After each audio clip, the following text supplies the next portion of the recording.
पुलिस्तान में आपका स्वागत है, वो जगह जहां हम उलझे हुए विषयों को सुलझाकर आपके सामने रखते हैं। मैं हूं शशि। और मैं हूं किरण।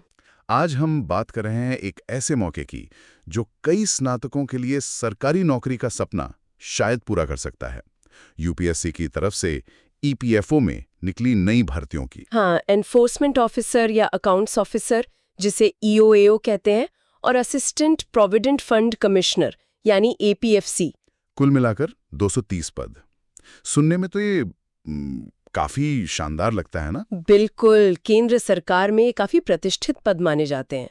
लेकिन अक्सर ना लोग प्रक्रिया, योग्यता और परीक्षा के पैटर्न को लेकर थोड़े कंफ्यूज्ड रहते हैं। सही कहा। ये जानना जरूरी है कि ये सिर्फ एक और सरकारी परीक्षा है या इसमें कुछ मतलब अलग है। हाँ, तो चलिए आज इसी भर्ती प्रक्रिया की तह तक चलते हैं। देखते हैं कि असल में ये पद क्या हैं, कौन इनके लिए आवेदन कर सकता है और सबसे जरूरी, इसमें सफलता कैसे पाई जा सकती है। तो शुरुआत करते हैं बिल्कुल ताज़ा जानकारी से। यूपीएससी ने, जैसा आपने कहा, कुल 230 पदों की घोषणा की है। इसमें से 156 है ईएओ के लिए और बाकी 74 एपीएफसी के लिए। जी। ऑनलाइन आवेदन यूपीएससी की वेबसाइट upsconline.nic.in पर 29 जुलाई 2025 से शुरू भी हो चुके हैं। अच्छा, और आखिरी तारीख वो कब है? आखिरी तारीख 18 अगस्त 2025 है। तो समय अभी है, लेकिन ज्यादा भी नहीं। ठीक है, अब आते हैं योग्यता पर। क्या इसके लिए कोई खास डिग्री चाहिए? यहाँ सबसे अच्छी बात शायद यही है, योग्यता काफी सरल रखी गई है। किसी भी मान्यता प्राप्त विश्वविद्यालय से किसी भी विषय में बस स्नातक की डिग्री। किसी भी विषय में? अरे वाह, हाँ। ये तो बहुतों के लिए दरवाजे खोल देता है। अच्छा, उम्र सीमा का क्या? हाँ, उम्र सीमा जरूर ध्यान में रखनी होगी।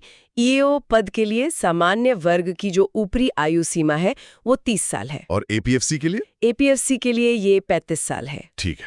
और हाँ, एससी, एसटी, ओबीसी, दिव्यांग उम्मीदवार और जो पहले से ईपीएफओ के कर्मचारी हैं, उनके लिए नियमों के मुताबिक आयु में छूट भी है। अच्छा, तो योग्यता सरल, उम्र सीमा स्पष्ट। हाँ, अब आते हैं सबसे अहम सवाल पर। चयन कैसे होगा? क्या प्रक्रिया बहुत मुश्किल है? प्रक्रिया देखिए सीधी है, लेकिन आसान नहीं कह सकते। हाँ। 2 चरण हैं इसमें। 2 चरण कौन कौन से? पहला है रिक्रूटमेंट टेस्ट, आरटी कहते हैं इसे। ये एक लिखित परीक्षा होगी, ऑब्जेक्टिव टाइप, मतलब एमसीक्यू बेस्ड। अच्छा, एमसीक्यू।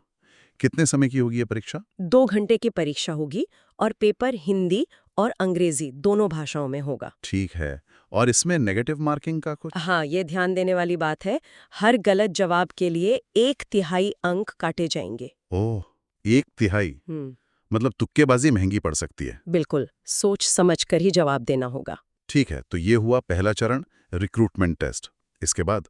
जो उम्मीदवार इस टेस्ट में सफल होंगे, उन्हें फिर दूसरे चरण यानी इंटरव्यू के लिए बुलाया जाएगा। इंटरव्यू? अच्छा, तो वेटेज कैसा रहता है इन दोनों का? मतलब फाइनल सिलेक्शन में किसका कितना महत्व है? हाँ, ये दिलचस्प है। फाइनल सिलेक्शन में रिक्रूटमेंट टेस्ट यानी लिखित परीक्षा का वेटेज है 75%। 75%? जी हाँ, और इंटरव्यू का वेटेज है 25%। अरे वाह, 75%! इसका मतलब तो ये हुआ कि लिखित परीक्षा में अगर बहुत अच्छा प्रदर्शन किया तो लगभग सीट पक्की समझो। इंटरव्यू की भूमिका फिर कहाँ आती है? हाँ, लिखित परीक्षा बेहद महत्वपूर्ण है, इसमें कोई शक नहीं। लेकिन वो 25% इंटरव्यू भी कम नहीं होता, खासकर जब मुकाबला कड़ा हो, है ना? इंटरव्यू आपकी पर्सनालिटी, आपकी कम्युनिकेशन स्किल्स और उस पद के लिए आप कितने उपयुक्त हैं, ये सब परखता है। ये चीजें लिखित परीक्षा नहीं जांच सकती। समझ गया, बात तो सही है। अच्छा, अब जरा सिलेबस की बात कर लेते हैं। क्या क्या पढ़ना होगा इसके लिए? क्या ये सामान्य सिविल सेवा परीक्षा जैसा ही है? कुछ हिस्सा तो वैसा है, लेकिन पूरा नहीं। सिलेबस काफी फैला हुआ है।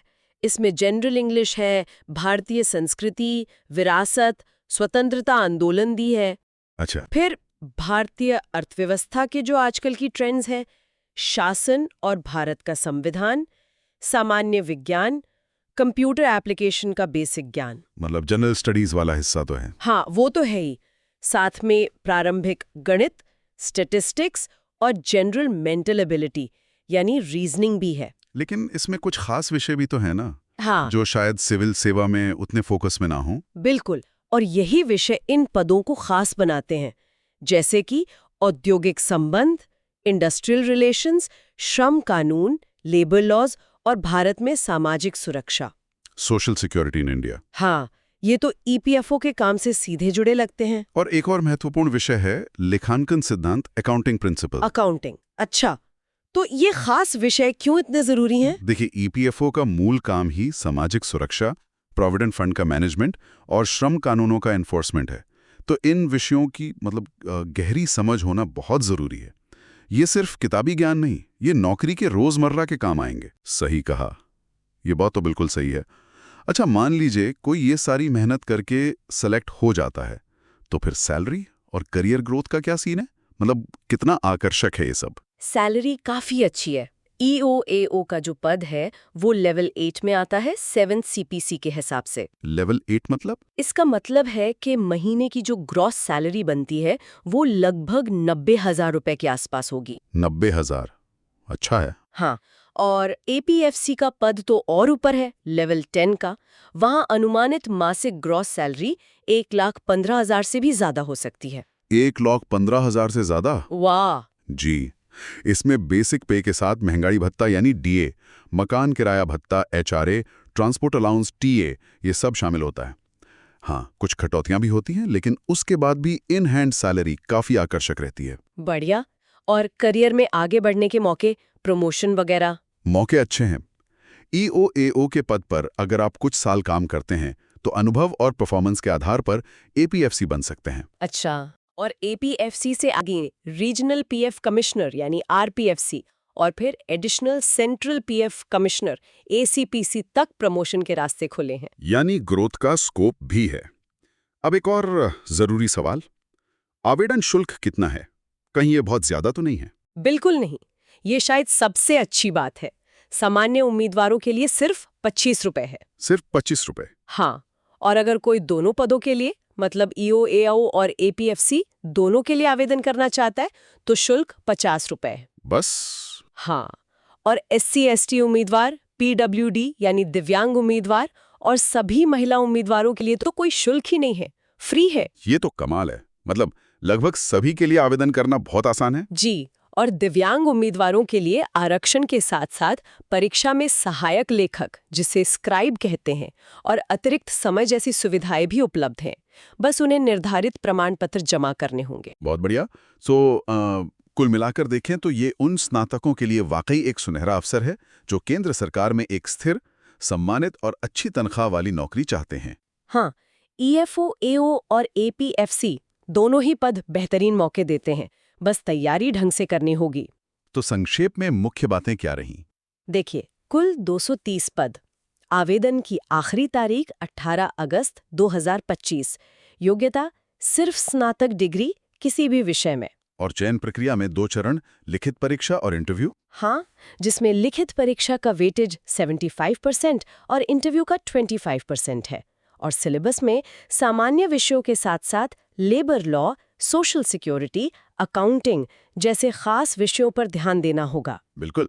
उम्मीद है ईपीएफओ भर्ती प्रक्रिया की ये सारी जानकारी हमारे सुनने वालों के काम आएगी। अगर आपको हमारी ये चर्चा, ये बातचीत पसंद आई तो हमारे यूट्यूब चैनल पॉडिस्तान को सब्सक्राइब करना ना भूलें। हाँ, और आप अपने सवाल और सुझाव नीचे कमेंट्स में ज़रूर लिखें। हमें ये भी बताएं कि अगली बार आप किस विषय पर हमसे बात सुनना चाहेंगे। जरूर। और अंत में एक सोचने वाली बात, ईपीएफओ जैसी संस्थाएं देश के लाखों लोगों की सामाजिक और आर्थिक सुरक्षा की एक तरह से रीढ़ हैं। इन पदों पर काम करने के लिए सिर्फ परीक्षा पास करना ही काफ़ी नहीं है, बल्कि शायद लोगों की सेवा करने का वो जज्बा, वो समर्पण भी उतना ही ज़रूरी है।